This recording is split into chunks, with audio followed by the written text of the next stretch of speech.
Assalamualaikum dan salam sejahtera.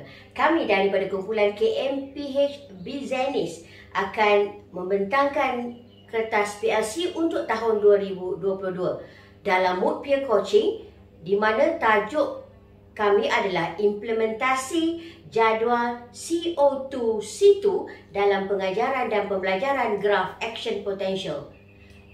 Di sini saya kongsikan sedikit pernyataan masalah.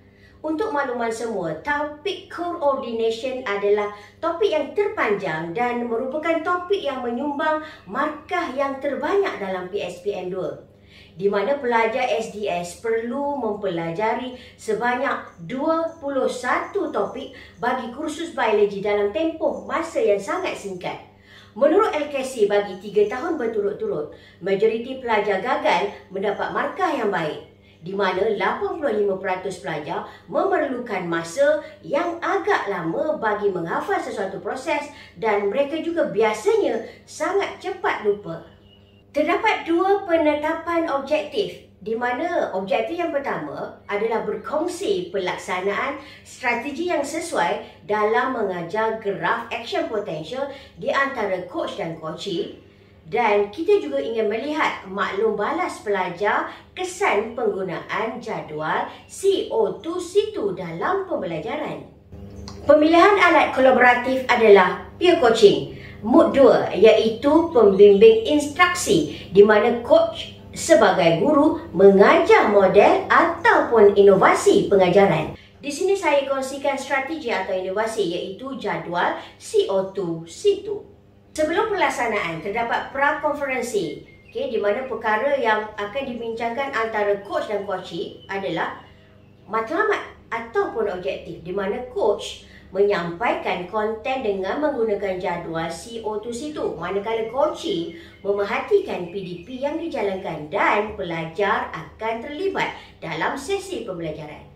Strategi yang akan digunakan adalah penggunaan jadual CO2C2 itu sendiri, aplikasi quizzes dan soal selidik dengan menggunakan Google Form. Pengumpulan data akan dilakukan untuk melihat hasil pemerhatian daripada soal selidik Google Form yang akan diberikan kepada pelajar.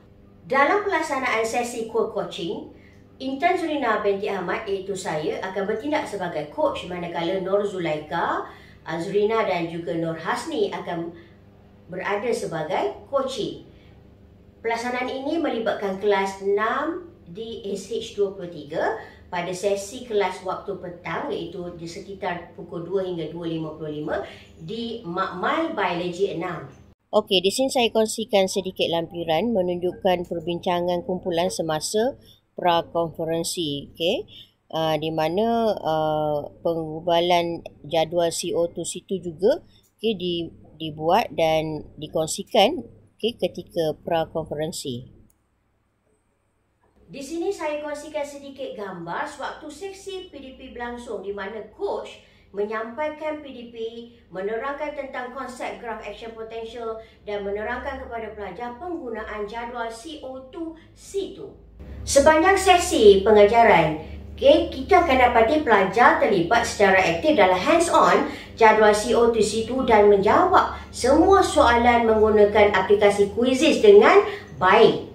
Di dalam pasca konferensi, kita akan dapati coachee 1 mengatakan bahawa pensyarah pembimbing menguasai isi kandungan pelajaran dengan amat baik, manakala coachee yang kedua mengatakan bahawa pensyarah memasukkan unsur kecindan semasa PDP, dan coachee yang ketiga mengatakan strategi penggunaan jadual perbandingan amat menarik dan menjimatkan masa. Di sini saya kongsikan analisis data maklum balas pelajar daripada Google Form yang diberikan kepada pelajar. Bagi item pertama, penggunaan jadual CO2C2 menarik minat saya untuk belajar topik Generation of Action Potential. Kita akan dapati 95%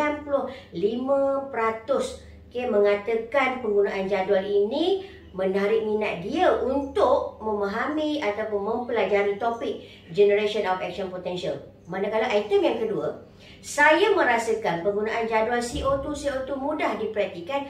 Hampir semua 100% pelajar bersetuju, di mana jadual ini dapat digunakan dengan mudah dalam memahami Generation of Action Potential. Kita tengok item yang ketiga.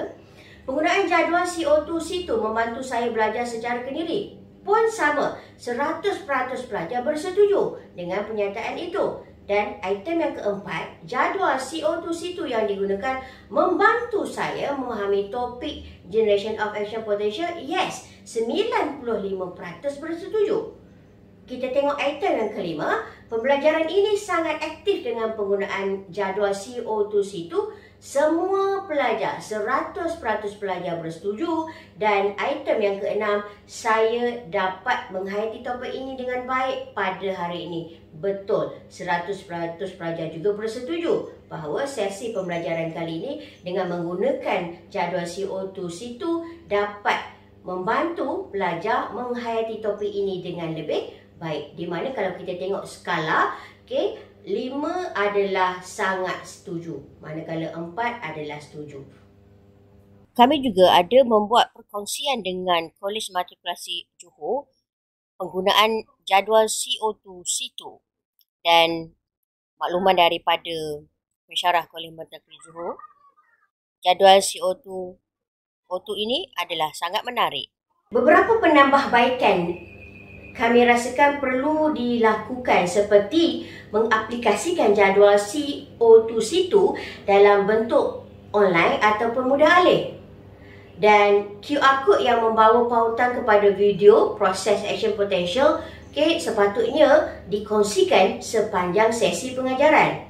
Dan mendapatkan kerjasama dengan semua ahli unit agar terlibat sama dengan aktiviti peer coaching. Maksudnya tidak hanya tertakluk kepada ahli kumpulan sahaja.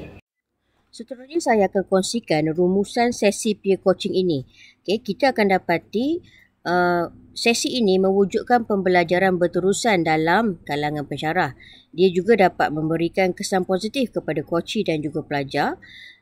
Ia juga dapat mengenal pasti kelemahan serta menambah baik dan mengatur strategi yang lebih baik, dan sesi ini juga adalah amalan yang sangat bagus.